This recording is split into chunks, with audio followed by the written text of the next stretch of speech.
আসসালামু আলাইকুম রহমতুল্লাহি ওয়াবারাকাতুহ। বিসমিল্লাহির রহমানির রহিম। মহিলাদের সম্পর্কিত কিছু হাদিস সম্পর্কে আজকে স্টাডি হবে। আয়েশা রাদিয়াল্লাহু আনহার ঘরে রাসূলুল্লাহ সাল্লাল্লাহু আলাইহি সাল্লাম। আয়েশা রাদিয়াল্লাহু আনহা বলেন, এক রাতে আমি রাসূলুল্লাহ সাল্লাল্লাহু আলাইহি সাল্লামকে বিছানায় পেলাম না। মনে করলাম তিনি তার অন্য কোনো স্ত্রীর কাছে গমন করেছেন। অতঃপর আমি তাকে তালাশ করে পেলাম যে তিনি রুকু ও সিজদারত অবস্থায় আছেন এবং বলছেন যে, লা ইলাহা ইল্লা আনতা, হে আল্লাহ, তোমার পবিত্রতা, তোমার প্রশংসা, তুমি ব্যতীত কোনো মাবুদ নেই। এটা আমি বললাম, আমার পিতামাতা আপনার জন্য উৎসর্গ হোক। আপনি কি অবস্থায় আর আমি কোন অবস্থায় তথা কোন ধারণায় আছি। নাসাইর হাদিস। আয়েশা রাদিয়াল্লাহু আনহা মনে করেছিলেন যে রাসূলুল্লাহ সাল্লাল্লাহু আলাইহি ওয়াসাল্লাম তার ঘর ছেড়ে অন্য কোনো স্ত্রী ঘরে গেছেন, অথচ তিনি বিছানা ছেড়ে ঘরের মধ্যে নামাজ পড়ছিলেন।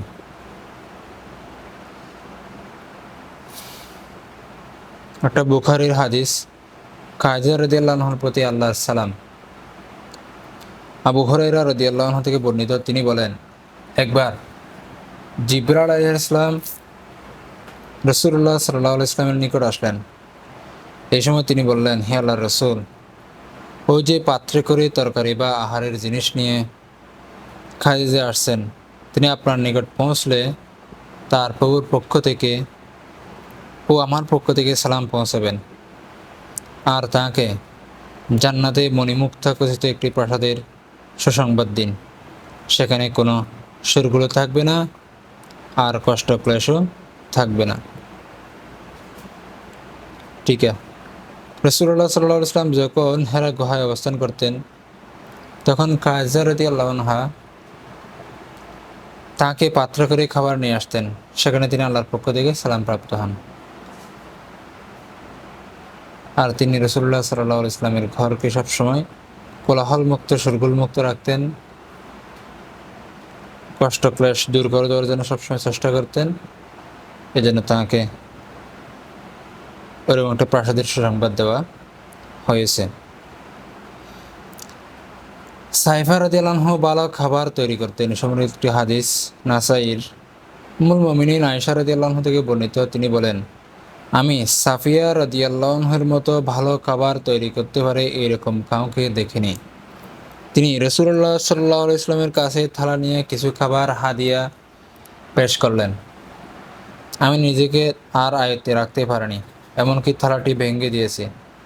এরপর আমি রাসূলুল্লাহ সাল্লাল্লাহু আলাইহি ওয়াসাল্লাম থেকে তার কাফারার ব্যাপারে জিজ্ঞেস করলাম। তিনি বলেন, থালার পরিবর্তে থালা, খাবারের পরিবর্তে খাবার। টিকা। সাফিয়া রাদিয়াল্লাহু আনহা রাসূলুল্লাহ সাল্লাল্লাহু আলাইহি ওয়াসাল্লামের একজন স্ত্রী।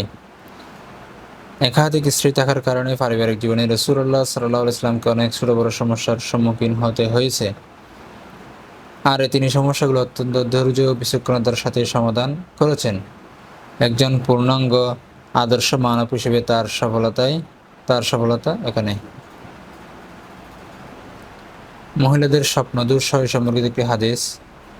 উম্মে সালামা রাদিয়াল্লাহু আনহা থেকে বর্ণিত, তিনি বলেন, একবার উম্মে সুলাইম রাদিয়াল্লাহু আনহা রাসূলুল্লাহ সাল্লাল্লাহু আলাইহি ওয়াসাল্লামের কাছে এসে বলেন, ইয়া রাসূলুল্লাহ, আল্লাহ সত্যের ব্যাপারে লজ্জা করেন না। আচ্ছা, স্ত্রীলোকের স্বপ্নদোষ হলে তার উপর গোসল ফরজ হয় কি? রাসূলুল্লাহ সাল্লাল্লাহু আলাইহি ওয়াসাল্লাম বললেন, হ্যাঁ, যখন সে পানি দেখে। উম্মে সালামা রাদিয়াল্লাহু আনহা লজ্জায় নিজের মুখ ঢেকে জিজ্ঞাসা করলেন, ইয়া রাসূলুল্লাহ, স্ত্রীলোকের কি স্বপ্নদোষ হয়? তিনি বললেন, হ্যাঁ, তোমার ডান হাতে মাটি পড়ুক। তাঁদের স্বপ্নদোষ না হলে তাঁদের সন্তান তাঁদের মতো কিরূপে হয়। একটি বুখারীর হাদিস। বুখারীর আরও একটি হাদিস।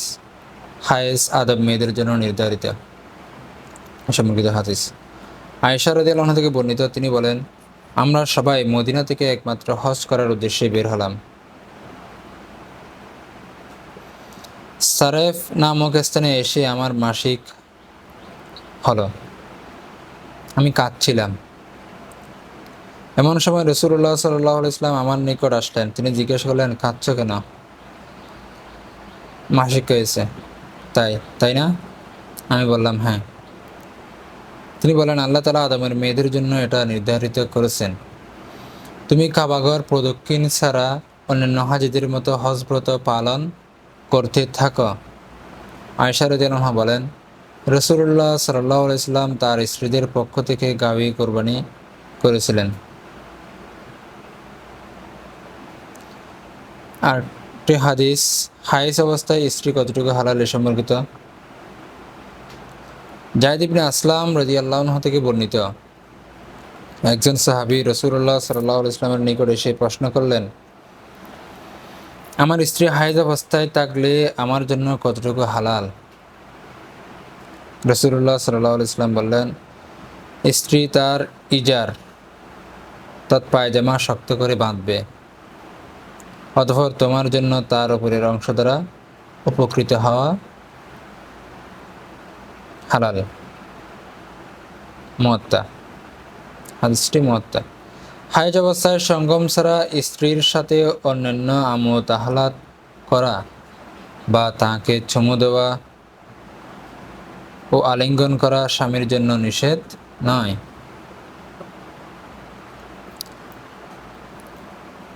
হায়েজ হতে পবিত্র হওয়া সম্পর্কিত হাদিস, মারজানা হতে বর্ণিত, তিনি বলেন, রীতিমতি স্ত্রীলোকেরা আয়েশা রাদিয়াল্লাহু আনহার নিকট ঝোলা বা ডিবে পাঠাতেন,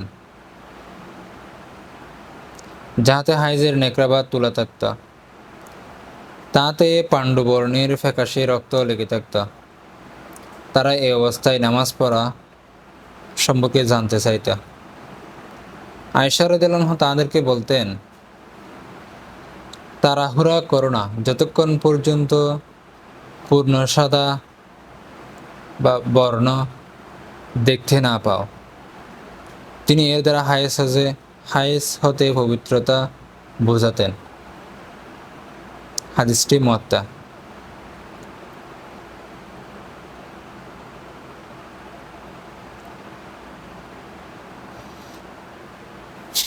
মহিলারা মারাত্মক ফিতনা এ সম্পর্কিত একটি হাদিস, উসামা ইবনে জায়েদ ও সাইদ ইবনে জায়েদ ইবনে আমর ইবনে নুফাইল রাদিয়াল্লাহু আনহু থেকে বর্ণিত, রাসূলুল্লাহ সাল্লাল্লাহু আলাইহি ওয়াসাল্লাম বলেছেন, আমার পরে মানুষের মাঝে পুরুষের জন্য স্ত্রীলোকের ফিতনার চাইতে মারাত্মক ক্ষতিকর ফিতনা আর রেখে যাচ্ছি না। রাসূলুল্লাহ সাল্লাল্লাহু আলাইহি ওয়াসাল্লাম বলেছেন, আমার পরে মানুষের মাঝে পুরুষের জন্য স্ত্রীলোকের ফিতনার চাইতে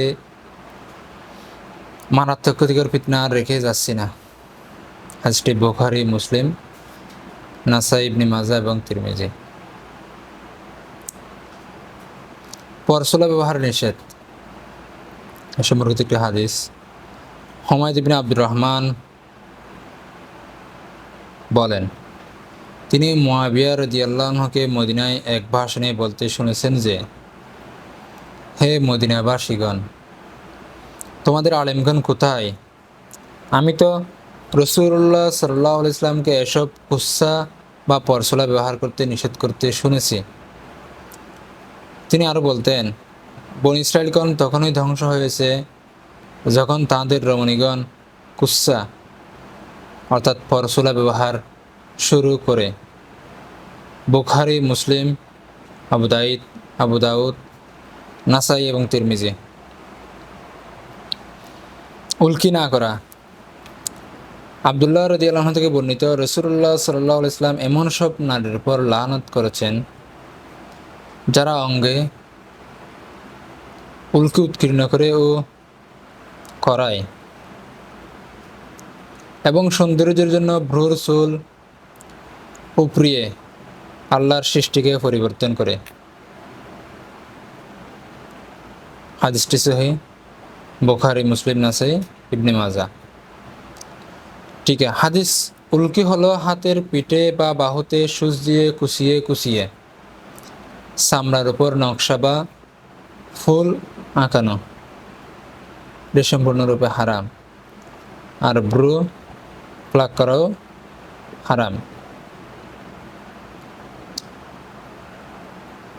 মহিলাদের পুরুষের বেশ ধারণ এ সম্পর্কিত একটি হাদিস ইবনে আব্বাস রাদিয়াল্লাহু থেকে বর্ণিত। তিনি বলেন, যেসব নারী পুরুষের বেশ ধারণ করে এবং যেসব পুরুষ নারীর বেশ ধারণ করে তাদেরকে রাসূলুল্লাহ সাল্লাল্লাহু আলাইহি সাল্লাম অভিসম্পাত করেছেন। বুখারী, আবু দাউদ, ইবনে মাজাহ, তিরমিজি। পুরুষ হয়ে নারীর পোশাক পরিধানকারী বা নারী হয়ে পুরুষের পোশাক পরিধানকারীদের প্রতি অভিসম্পাত করা হয়েছে। মহিলাদের জন্য উত্তম খুশবু এ সম্পর্কিত একটি হাদিস ইমরান ইবনে হোসাইন রাদিয়াল্লাহু আনহু থেকে বর্ণিত। তিনি বলেন, রাসূলুল্লাহ সাল্লাল্লাহু আলাইহি সাল্লাম আমাকে বলেছেন, পুরুষের জন্য উত্তম খুশবু হলো যার গন্ধ আছে কিন্তু রং নেই, আর নারীর জন্য উত্তম খুশবু হলো যার রং আছে কিন্তু গন্ধ নেই। আর তিনি লাল রেশমের তৈরি আসনে বসতে নিষেধ করেছেন। পুরুষের জন্য উত্তম খুশবু হলো যার গন্ধ আছে কিন্তু রং নেই, আর নারীর জন্য উত্তম খুশবু হলো যার রং আছে কিন্তু গন্ধ নেই। আর তিনি লাল রেশমের তৈরি আসনে বসতে নিষেধ করেছেন।